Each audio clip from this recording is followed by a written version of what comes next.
Masyado. Magkasama noon sa isang programa ang dalawang female starlets. Si Starlet 1 daw. Starlet talaga? Si Starlet 1 daw.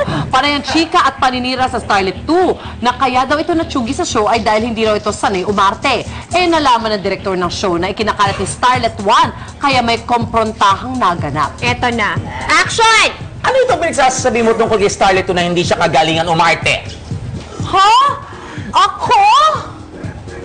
Ang kapal ng fest mo, pareho lang naman kayo hindi kagalingan sa pag-arte? Oh, grabe. And cut! Sino ba yung pintaserang aktres na hindi rin naman pala kagalingan kung makapinta? Moon, Buwan, Beijing, Comics? Ano yan? Store? Ano siya? China? Angkor Wat? Sino daw ang daya nyo? Kayo lang. Sino daw? Okay. Ito, bulong mo na. Bulong ko na sa'yo.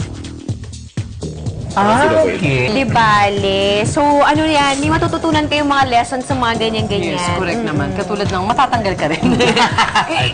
Kanya-kanyang time lang naman yan eh. Totoo yun. Oo. Saka, oo nga. Mas masarap magtrabaho ng ano na lang, walang masyadong hanash.